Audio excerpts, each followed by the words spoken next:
የኢትዮጵያ ፌዴራል ፖሊስ ከሀገራችን ባህልና ስነ ምግባር ያፈነገጠ አስነዋሪ አለባበስን ለብሰው በአደባባይ እና በቴሌቪዥን በቀጥታ ስርጭት ለሕዝብ የታዩ ተጠርጣሪዎች ላይ ምርመራ መጀመሩን አስታወቀ። የአዲስ አበባ ፖሊስ በፌዴራሉ ማለት ነው አዲስ አበባ ህዳር 30 ቀን 2018 ዓ.ም የኢትዮጵያ ፌዴራል ፖሊስ በሶስተኛው የጂ ፓወር ቲክቶክ ክሬቲቭ አዋርድ ላይ ከኢትዮጵያ ሕዝብ ባህልና ስነ ምግባር ባፈነገጠ አኳኋን ሰውነታቸውን ያገላለጠ አለባበስን ለብሰው በአደባባይና በቴሌቪዥን ቀጥታ ስርጭት ለሕዝብ የታዩ ተጠርጣሪዎችን ከነግብረ አበሮቻቸው በቁጥጥር ስር አውሎ ምርመራ ማጣራት መጀመሩን አስታውቋል። የኢትዮጵያ ፌዴራል ፖሊስ ሰሞኑን በሀገራችን አዲስ አበባ ከተማ በተካሄደው ሶስተኛው የጂ ፓወር ቲክቶክ ክሬቲቭ አዋርድ ላይ ከኢትዮጵያ ሕዝብ ባህልና መልካም ስነ ምግባር በተቃራኒ በሕዝብ ዘንድ ተቀባይነት የሌለው አስነዋሪ አለባበስን ለብሰው በአደባባይና በቴሌቪዥን ቀጥታ ስርጭት የታዩ ዝግጅቱን በስፖንሰርነት የደገፉና ፕሮግራሙንም ያቀነባበሩ ተጠርጣሪዎች አንደኛ ወንጌላዊት ገብረ እድረስ በርሄ፣ ሁለተኛ በረከት ጸጋዬ ጅፋር፣ ሶስተኛ መቅድም ደረጀ መንግስቱ፣ አራተኛ ግሩም ገዛኸኝ ቀጭኔና አምስተኛ ዮሐንስ መኮንን ኃይለማርያም የተባሉ ግለሰቦች መሆናቸውን ገልጧል። የኢትዮጵያ ፌዴራል ፖሊስ ከህብረተሰቡ ባህልና እሴት ያፈነገጡ አለባበሶችና መጤ ባህሎች ተስፋፍተው በትውልዱ ላይ አሉታዊ ተጽዕኖ እንዳያስከትሉ ተጠርጣሪዎቹ ላይ የህግ ተጠያቂነትን ለማረጋገጥ የጀመረውን ምርመራ አጠናክሮ እንደሚቀጥልም አስታውቋል ሲል የአዲስ አበባ ፖሊስ አስታውቋል። በጎረቤቷ ላይ አሲድ በመድፋት የመግደል ሙከራ ወንጀል የፈጸመችን ግለሰብ በ9 ዓመት ከ8 ወር ጽኑ እስራት እንድትቀጣ መወሰኑን የአዲስ አበባ ፖሊስ ጠቅላይ መምሪያ አስታወቀ። አዲስ አበባ ህዳር 30 ቀን 2018 ዓ.ም አዲስ ፖሊስ ተከሳሽ አበበች ቡናሻ የተባለች ግለሰብ ወንጀሉን የፈጸመችው መስከረም 7 ቀን 2018 ዓ.ም ከቀኑ 7 ሰዓት በየካ ክፍለ ከተማ ወረዳ 10 ቅዱስ ጊዮርጊስ ቤተክርስቲያን አካባቢ ነው ብለዋል። ተከሳሿ የግል ተበዳይ በር ላይ ቆሻሻ ደፍታ ስትመለስ የግል ተበዳይም ለምን እንደዚህ ታደርጋለሽ ብላ በምትጠይቅበት ሰዓት በተፈጠረ አለመግባባት ተከሳሽ ፊት ላይ አሲድ በመድፋት በግራ አካሏ ላይ ከፍተኛ ጉዳት ማድረሷን በየካ ክፍለ ከተማ ፖሊስ መምሪያ የኮተቤ አካባቢ ፖሊስ ጣቢያ ገልጿል።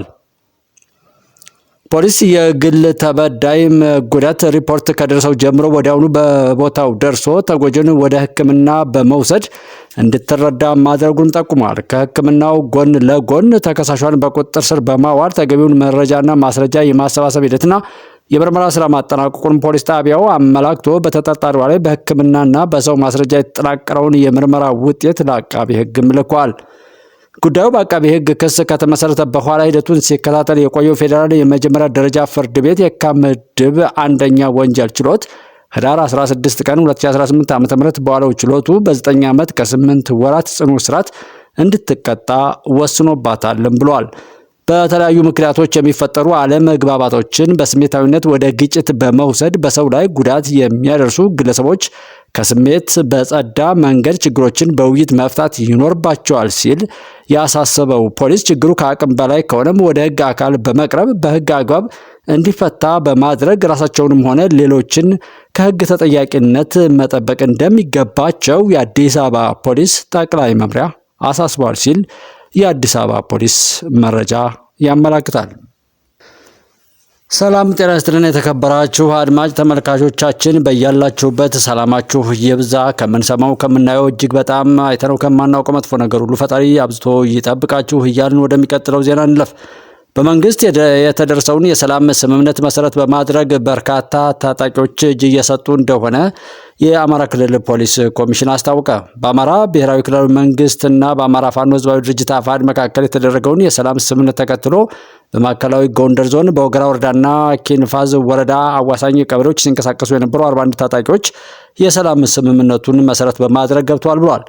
በወገራ ወረዳ አምባ ጊዮርጊስ ከተማ የገቡ ታጣቂዎችን የማዕከላዊ ጎንደር ዞን ዋና አስተዳዳሪ አቶ አወቀ አስፈሪና የዞኑ ፖሊስ መምሪያ አዛዥ ኮማንደር ደሳለኝ አበራ በቦታው ተገኝተው አቀባበል አድርገዋል ተብሏል። በአቀባበሉ ላይ ንግግር ያደረጉት አቶ አወቀ አስፈሪ እንደገለጹት ከጦርነት ምንም ማትረፍ እንደማይቻል ተረድታችሁና የክልሉን መንግስት የሰላም ስምምነት መሰረት በማድረግ መምጣታችሁ ለአካባቢያችሁ ሰላምና ልማት ያላችሁን ተነሳሽነት የሚያመላክት ነው ብለዋል። የቡድኑ መሪ ሻለቃ አበበ እንደተናገረው የተፈረመው የሰላም ስምምነት ጥያቄዎችን የሚመልስና ለክልላችን ሕዝብም እፎይታን የሚሰጥ ነው ብሏል። በመንግስት የተደረሰውን የሰላም ስምምነት ተረድተንና ተቀብለን በሰላም መግባት ችለናል እያሉት ደግሞ የቀድሞ ታጣቂዎቹ ናቸው። በቀጣይ የቀሩ ወንድሞቻችንም የእኛን ፈለግ እንዲከተሉ በማድረግ ለአካባቢያችን ሰላምና እድገት የበኩላችንን ለመወጣት ዝግጁ ነን ብለዋል። ታጣቂዎቹ 28 ክላሽ፣ 4 አብራራው፣ 3 10 ጎራሽና 1 M14 የጦር መሳሪያ ከነ ሙሉ ትጥቁ ለመንግስት አስረክቧል ነው የተባለው። በፕሮግራሙ የዞኑ ዋና አስተዳዳሪ አቶ አወቀ አስፈሬና የዞኑ ፖሊስ መምሪያ አዛዥ ኮማንደር ደሳለኝ አበራም ጨምሮ የወረዳው አመራሮችና የመከላከያ ሰራዊቱ አመራሮች ተገኝተዋል ብሏል የአማራ ክልል ፖሊስ ዘገባ። በተቃዋሚ የፖለቲካ ፓርቲ አባላት ላይ የሚደርስ እስርና የቢሮ መዘጋት በተጨባጭ መኖሩን የኢትዮጵያ ብሔራዊ ምርጫ ቦርድ አረጋገጥኩ አለ። የኢትዮጵያ ብሔራዊ ምርጫ ቦርድ ዛሬ በሰጠው ጋዜጣዊ መግለጫ በተለያዩ የተቃዋሚ የፖለቲካ ፓርቲ አባላት ላይ የእስር፣ የቢሮ መዘጋት እንደሚፈጸምባቸውም አረጋግጧል። ከፓርቲዎቹ መካከልም የቁጫ ህዝብ ዲሞክራሲያዊ ፓርቲ ቁህዴፓ በአባላቶች ላይ እስርና ማስፈራራት፣ በቢሮዎች ላይም መዘጋት እንደደረሰብኝ ነው የሚል አቤቱታን ለቦርዱ እንደሚያቀርብ የተናገሩት የቦርዱ ዋና ሰብሳቢ ሜላትወርቅ ኃይሉ ችግሩን ለመፍታትም ቦርዱን ጨምሮ ቁህዴፓና ገዢው ፓርቲ የተካተቱበት የሶስትዮሽ ኮሚቴ በማቋቋም ካለፉት 2 እና 3 ዓመታት ጀምሮ እየተሰራ እንደሚገኝም ተናግሯል። ከዚህ በተጨማሪ ምርጫ ቦርድ ይህንን እስር ፈጽሟል ለሚባሉ አካላት ደብዳቤ ስለመጻፉ፣ የታሰሩት አባላትም ለፍርድ ስለመቅረባቸውና ካልቀረቡ ያልቀረቡበትን ምክንያትም እየጠየቀ እንደሚገኝም ገልጿል። ቦርዱ ለሚያነሳቸው ጥያቄዎች ምላሽ የሚሰጡ አካላት እንዳሉ ሁሉ ምላሽ የማይሰጡ መኖራቸውንም ያነሱት ሜላትወርቅ ይህንንም በተመለከተ ምርጫ ቦርድ ለሚመለከታቸው አካላት ሪፖርት ማድረጉንም ነው የጠቀሱት። የትኛውም ተቋም ቦርዱ ለሚጠይቃቸው ጥያቄዎች ምላሽ የመስጠት ግዴታ እንዳለበት ያነሱት ኃላፊዋ ተቋም አሁንም በፓርቲዎች አባላት ላይ የሚደርሱ እስራትን በተመለከተ እየጠየቀ ስለመሆኑ በመጥቀስ ከዚህ ውጭ ለቦርዱ የፓርቲ አባል ታሰረ ብሎ ጠይቆ ምላሽ ያልተሰጠው ካለ በቁጥርና በመረጃ መነጋገር ይገባናልም ነው ያሉት። በተመሳሳይ ቦርዱ የኢትዮጵያ ሕዝባዊ አብዮታዊ ፓርቲ ኢህአፓ ተሰርዞብኛል ያለውን ህዝባዊ ስብሰባ በተመለከተ የሚጠበቅብኝን የድጋፍ ደብዳቤ የማዘጋጀትና የህዝብና አገልግሎት መስጫ ተቋማት ለተቃዋሚ የፖለቲካ ፓርቲዎች እኩል አገልግሎት እንዲሰጡ የመወትወት ስራን ሰርቻለሁ በማለትም በቀጣይም ይህን ኃላፊነት እንደሚወጡም አመላክቷል። ኃላፊዋ ቦርዱ በዛሬው ዕለት ለመገናኛ ብዙሃን ባለሙያዎች በሰጠው መግለጫው የምርጫ ክልሎችን የማደራጀትና የተለያዩ ስራዎችን እያከናወነ መሆኑን በመግለጽ 7ኛው ጠቅላላ ምርጫ ግንቦት 24 ቀን እንደሚከናወን የጊዜ ሰሌዳ እንደተያዘለትም አስታውቋል ተብሏል። የአዲስ ማለዳ ዘገባ። እየገቡ ነው የሰላም ጥሪውን የተቀበሉ የጽንፈኛው አባላት እየገቡ ነው ሲል መከላከያ ዘገበ። በማዕከላዊ ጎንደር ዞን ወገራ ወረዳ ነፍጥ አንግበው ሲንቀሳቀሱ የነበሩ የጽንፈኛው ቡድን አባላት የሰላም ጥሪውን ተቀብለው ለ10ኛ እዝ ክፍለ ጦር እጅ መስጠታቸውን ቀጥለዋል ብሏል። የ10ኛ እዝ ቃኘው ክፍለ ጦር ዋና አዛዥ ኮሎኔል አዱኛ ማሞ በዛሬው ዕለት በጽንፈኛው አስተያየም የበጋሻው ክፍለ ጦር ሻለቃ አመራሮች ከነ አባቶቻቸው የሰላምን መንገድ ተከትለው እጅ መስጠታቸው ለሰላም ያላቸውን ፍላጎት የሚያሳይ ነው ብሏል። በእነሱ አስተያየም የጽንፈኛው ሻለቃ አዛዥ የነበረው አበበ ሽፈራውና ምክትል ሻለቃ አዛዡ ሸግነው ዘምነው የተባለው በሰጡት ተመሳሳይ አስተያየት እስካሁን በተሳሳተ መንገድ ለሕዝባችንና ለሀገራችን ጠንቅ ሆነን መቆየታችን የተሳሳተ መንገድ መሆኑን ተረድተን በተደረገው የሰላም ስምምነት ሙሉ ኃይላችንን ከነ ትጥቁ ክላሽ 22 ኋላ ቀር መሳሪያዎችን 3 ቦምብ 3 የወገብ ትጥቅ 8 ይዘን ገብተናል። ሕዝባችንን ለመካስም ከጸጥታ መዋቅሩ ጋር በጋራ እንሰራለን ብለዋል ሲል መከላከያ ዘግቧል። በሰላም ጥሪው ላይ ተጠቃሚ ከሆኑ ሌሎች አካላት ጋር የተያያዘ ዜና ስናነብ የሰላም ጥሪውን የተቀበሉ 33 የጽንፈኛው ቡድን ታጣቂዎች እጅ ሰጡ ይላል። በምስራቅ ጎጃም ዞን በጎዛምን ወረዳ በፈንዲቃና በሊባኖስ አካባቢ ታጥቀው ሲንቀሳቀሱ የነበሩ 33 የጽንፈኛ ቡድኑ አባላት ከነሙሉ ትጥቃቸው እጅ መስጠታቸውን የጎዛምን ወረዳ ዋና አስተዳዳሪ አቶ አለሙ ውበት ተናግረዋል ተብሏል። ዋና አስተዳዳሪው የ6ኛ እዝ ዋና አዛዥ ሜጀር ጀነራል ብርሃኑ ጥላሁን በወረዳው የተለያዩ አካባቢ ባደረጉት የተጠናከረ ህዝባዊ ውይይትና ጀግናው መከላከያ ሰራዊቱና የጸጥታ ኃይሉ በመቀናጀት እየሰሩ ባሉት የህግ ማስከበር ስራ የተገኘ ውጤት መሆኑንም አስረድተዋል። አቶ አለሙ ሰራዊቱና የጸጥታ ኃይሉ በወረዳው እስካሁን ባደረጉት የህግ ማስከበር ዘመቻም ግንባታቸው ተቋርጦ የነበሩ የቸር ተከል አየር ማረፊያን ጨምሮ በርካታ የህዝብ መገልገያ መሰረተ ልማቶች ግንባታ ስራዎች በሚፈለገው ደረጃ እንዲቀጥሉና ለአገልግሎትም ክፍት መሆን እንዲችሉም አስረድተዋል። ጠላቶቻችን ባሰቡት ልክ አልተሳካላቸውም ያሉት አቶ አለሙ የኢትዮጵያን ውድቀትና መበታተን አስበው ለባንዳዎቹ የሰጧቸው ተልዕኮ በጀግናው መከላከያ ሰራዊቱ ጥንካሬ ሙሉ በሙሉ መክሸፍ ችሏልም ነው ያሉት። ጽንፈኛ ቡድኑ አሁን ላይ ተስፋ የቆረጠና አቅሙ እየተመናመነ ነው ያሉት አስተዳዳሪው ሰሞኑን በጀግናው የ6ኛ ዕዝ ሰራዊትና በዞኑ የጸጥታ ኃይል በተወሰደበት እርምጃ አለኝ የሚለውን የሎጂስቲክስ ማከማቻውንና ማሰልጠኛውን ትጥቁን ንብረቱንና ከፍተኛ አመራሮችም እያጠና እየተበታተነ በመሆኑ ለህዝቡ እፎይታ ሰጥቷል ብለዋል። እጅ የሰጡትን በተሳሳተ መንገድ በጫካ የሚገኙ ታጣቂዎችን የሰላምን አማራጭ በመጠቀም በህዝብ ላይ የሚደርሰውን በደል እንዲያበቃ ጥሪም አቅርበዋል። እጅ ከሰጡት መካከልም የጽንፈኛ ቡድኑ ውስጥም ከነሱ በአደረጃጀት ኃይሌ አብይና አስቻለ ተሾመ የተባሉ 2 ሻለቃ አዛዦችና ያሬድ ኑርልኝ የተባለ ሻለቃ ዘመቻ ኃላፊም ይገኙበታል ሲል መከላከያ ዘግቧል። ከዚሁ ዜና ጋር በተያያዘ ስንሄድ ኮሩ የጸጥታ ኃይሉን ለማጠናከርና የመደገፍ ስራውን አጠናክሮ ቀጥሏል ተብሏል። በማዕከላዊ እዝ የግቤ ኮር በቀለም ወለጋ ዞን ሰዮ ወረዳ የቀጠናውን ሰላም ለማጽናትና በዘላቂነት ለማረጋገጥ የጸጥታ አስከባሪዎችን አሰልጥኖ አስመርቋል ነው የተባለው። የቀለም ወለጋ ዞን ጸጥታ ኃላፊ አቶ ተሰማ ዋሪዮ አሸባሪው የሸኔ ቡድን በተለያዩ የዞኑ አካባቢዎች የነዋሪውን ሀብትና ንብረት በመዝረፍ የሚያደርገውን ያልተገባ የሽብር ተግባር ለመከላከልና የአካባቢውን ሰላም ለማረጋገጥ ሰላም አስከባሪዎችን ማሰልጠኑ ተገቢ መሆኑን ገልጿል። የግቤ ኮር ምክትል አዛዥ ለኦፕሬሽናል ኮሎኔል አየነው አበበ ሰራዊቱና የዞኑ ጸጥታ አካላት ተናበውና ተደጋግፈው ቅንጅታዊ አሰራርን በመስራታቸው የሸኔ ቡድን እየተወሰደበት ባለው ወታደራዊ እርምጃ አደረጃጀቱን እንዲፈራርስና አባላቱም እንዲበተኑ ተደርጓልም ብለዋል። ተመራቂ ሚሊሻዎቹ የቀጠናውን ሰላም ለማጽናት ቁርጠኛ አቋም ሊኖራቸው እንደሚገባ ገልጸው በቀጣይ ከህብረተሰቡና ከጸጥታ ኃይሉ ጋር ሰላም የማረጋገጥ ስራን በቅንጅት መስራት እንደሚጠበቅባቸው አሳስበዋል ሲል መከላከያ ዘግቧል። የጽንፈኛው ቡድን አባላት የሰላም ጥሪውን በመቀበል ከነ ሙሉ ትጥቃቸው እጅ ሰጡ ተባለ። በአማራ ክልል ማዕከላዊ ጎንደር ዞን ለ10ኛ ዕዝ ክፍለ ጦር እጅ መስጠታቸውን የክፍለ ጦር አመራሮች ተናግረዋል። 21 የጽንፈኛው ቡድን አባላት ከነ ሙሉ ትጥቃቸው ማለትም 1 ድሽቃ፣ 1 ብሬን፣ 14 ክላሽና 8 የቃታ መሳሪያዎች ጋር እጅ መስጠታቸውን የክፍለ ጦር አዛዥ ኮሎኔል ዮሐንስ ወልዴ ናቸው የተናገሩት ነው የተባለው። በተጨማሪም በሚካኤል ደብር፣ ፈርፈር፣ ማክሰኝትና የፈረንጅ ውሃ በሚባሉ የክፍለ ጦሩ ቀጠናዎች በተደረገ ጽንፈኛውን የማሳደድ ስራ ጽንፈኛው ጥሏቸው የፈረጠጠው 25 ክላሽና 28 የቃታ መሳሪያዎችን መያዛቸውን አዛዡ ተናግረዋል። በሌላ በኩል በማዕከላዊ ጎንደር ዞን ወገራ ወረዳ ወይራ በርና ሰንበቴ ቀበሌዎች አካባቢ ህዳር 28ና 29 ቀን 2018 ዓ.ም 54 የጽንፈኛው አባላት ከታጠቁት 32 ክላሽና 10 የቃታ መሳሪያ ጋር በአካባቢ የግዳጅ ቀጠና ለሚገኘው ክፍለ ጦር እጅ መስጠታቸውን የክፍለ ጦሩ አዛዥ ኮሎኔል አዱኛ ማሞ ገልጿል።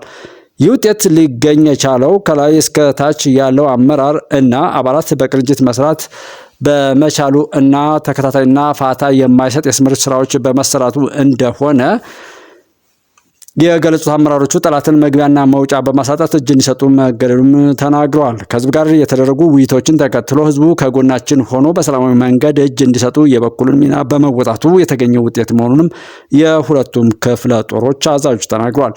እጅ የሰጡ የጽንፈኛው ቡድን አባላት የተሳሳተ መንገድ ተከትለን ህዝባችንንና ሀገራችንን ጎድተናል፣ ከህዝባችን ጎን ተሰልፈን የበደልነውን ህዝብ እንክሳለን፣ ለሰላም እንሰራለን በማለትም ተናግረዋል ሲል መከላከያ በሌላ ዘገባው ዘግቧል።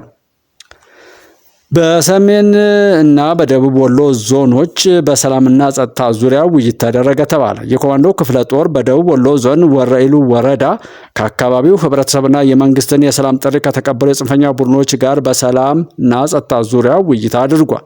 እጅ የሰጡት የጽንፈኛው አባላት አሰቃቂና የሰብአዊ ድርጊቶች በወንድሞቻቸው ላይ ሲፈጽሙ መቆየታቸውን ገልጠው አሁን ላይ ሰራዊቱ ከህብረተሰቡና ከጥምር ኮሚቴው ጋር በመሆን በጽንፈኛው ላይ በወሰደው እርምጃው የቀጠናውን ሰላም እየተመለሰ መሆኑን በቀጠናው የሚገኘው ክፍለ ጦር አዛዥ ኮሎኔል አሰፋ አየለ ገልጸዋል።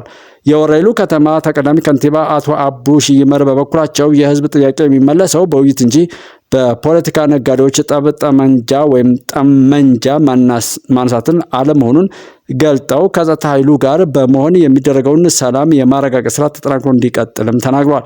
በተመሳሳይ በሰሜን ወሎ ዞን አይና ቡግና ወረዳ ህብረተሰቡ ጋር ሁሉም ለሰላም ሰላም ለሁሉም በሚል መሪ ቃል ውይይት ተካሂዷል ነው የተባለው። የውይይት ተሳታፊዎች ዘላቂ ሰላም ማምጣት የሚቻለው በአፈሙዝ ሳይሆን በውይይትና በሰላማዊ መንገድ ሀሳብ መለዋወጥ ሲቻል ነው ያሉት በቀጠናው የሚገኘው ክፍለ ጦር አዛዥ ሌተናል ኮሎኔል መለስ አሻግሬ ሰራዊታችን በቀጠናው ጽንፈኛውን ለመደምሰስ ግዳጁን በአግባቡ እየተወጣ መሆኑን ተናግረው ሰራዊቱ ከህብረተሰቡ ጋር ባደረገው ጽንፈኛውን የመደምሰስ ስራ ውጤት መገኘቱና ጽንፈኛው እጅ እየሰጠ መምጣቱን ገልጸዋል። ከህብረተሰቡ ጋር የሚደረገው በጋራ ሰላምን የማረጋገጥ ስራም ተጠናክሮ እንደሚቀጥልም ተዘግቧል። ከዚሁ ጋር በተያያዘ የመከላከያን መልካም ተግባር ስንጠቅስ ሰራዊቱ የአቅመ ደካማ አርሶ አደሮችን ሰብል ሰብስቧልም ተብሏል። በምዕራብ ዕዝ የቴዎድሮስ ኮር ስታፍ በሆረ ጉድሩ ወለጋ ዞን አባይ ጮመን ወረዳ ለአቅመ ደካማ አርሶ አደሮች ከ10 ሄክታር መሬት በላይ ጤፍ በማጨድ የጉልበት ድጋፍ ማድረጋቸውንም የኮሩ የሰራዊት ስነልቦና ግንባታ ኃላፊ ተናግሯል።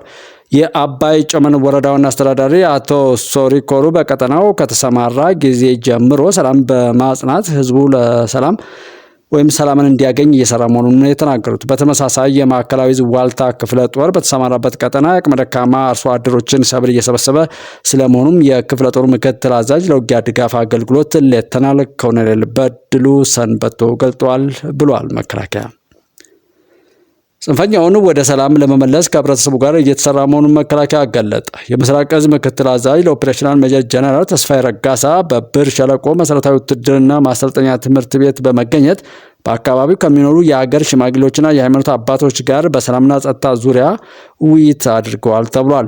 ጽንፈኞች ከጠላቶቻችን ጎን ተሰልፈው ህዝቡን በመዝረፍ በማገት አስነዋሪ በደሎችን በመፈጸምና ገበሬው ምርቱን ወደ ገበያ አውጥቶ እንዳይሸጥ የተጀመሩ መሰረተ ልማቶች እንዳይጠናቀቁ ሲያደርጉ መቆየታቸውንም ገልጿል።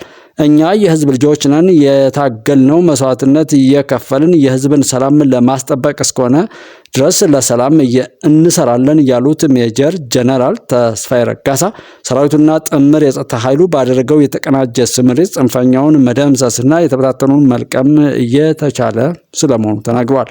የምዕራብ ጎጃም ዞን ዋና አስተዳዳሪ አቶ እድሜ ዓለም አንተነህ በበኩላቸው በሁሉም የአማራ ክልል አካባቢዎች በሚገኙ ወረዳና ቀበሌዎች የጽንፈኛውን ቡድን የተሳሳተ ዓላማ የተረዱ ወጣቶች ሰላም እንፈልጋለን በቃን በማለት ለጥምሩ የጸጥታ ኃይሉ ከነ መሳሪያዎቻቸው እጅ እየሰጡ እንደሚገኙም ተናግረዋል። መከላከያ ሰራዊቱ ያለመታከት ደከመኝ ሰለቸኝ ሳይል ለክልሉ ሰላም በመስራቱ ምስጋና ያቀረቡት አቶ እድሜ ዓለም ህዝቡ ሰላም ለማምጣት ከሰራዊቱ ጋር የሚያደርገውን አብሮነት አጠናክሮ መቀጠል እንዳለበትም አስገንዝበዋል። የማሰልጠኛ ትምህርት ቤት አዛዥ ብርጋዴር ጀነራል መኮንን መንግስት በበኩላቸው በዙሪያቸው ከሚገኙ የአገር ሽማግሌዎች ጋር የቆየውን መልካም ግንኙነት በማጠናከር ብዙ ስራዎች መሰራቱን ገልጠው ወጣቶችን ወደ ሰላማዊ ህይወት ለመመለስ ከህብረተሰቡ ጋር በቅንጅት እየሰሩ እንደሚገኙም ተናግሯል ተብሏል። በሌላው የመከላከያ ዘገባ ክፍለ ጦሩ በሸኔ ቡድን ላይ እርምጃ በመውሰድ ሰብአዊና ቁሳዊ ኪሳራ አድርሻለሁ አለ። በማዕከላዊ ዕዝ ዋልታ ክፍለ ጦር በምዕራብ ሸዋ ዞን ኖኖ ወረዳ አሌ ላርባ ቀበሌ ሲንቀሳቀስ በነበረው ሸኔ ቡድን ላይ በተወሰደው የተጠናከረ ዘመቻ ሰብአዊና ቁሳዊ ኪሳራ ማድረሱን የክፍለ ጦሩ አመራር ገልጧል። አሸባሪው የሸኔ ቡድን የወረዳውን የልማት እንቅስቃሴ በመግታት ፍላጎቱን ለማሳካት ቢጥርም ሰራዊቱ የዘራፊውን እንቅስቃሴ በመከታተል በርካቶችን በመደምሰሱ ለዘረፋ ይጠቀምበት የነበረውን መሳሪያና ተተኳሽ በቁጥጥር ስር ማዋል ተችሏልም ሲል መከላከያ ዘግቧል። በተመሳሳይ የሰራዊቱን ምት መቋቋም ያልቻለው የጽንፈኛው ቡድን አባላት በምዕራብ ጎንደር ዞን እጅ ሰጥተዋል። በምዕራብ ጎንደር ዞን ቋራ ወረዳና አካባቢው ታጥቀው ሲንቀሳቀሱ የነበሩ ጽንፈኞች የመንግስትን የሰላም ጥሪ በመቀበል ከነሙሉ ትጥቃቸው እጅ መስጠታቸውን የክፍለ ጦሩ መረጃ ያመላክታል ብሏል መከላከያ።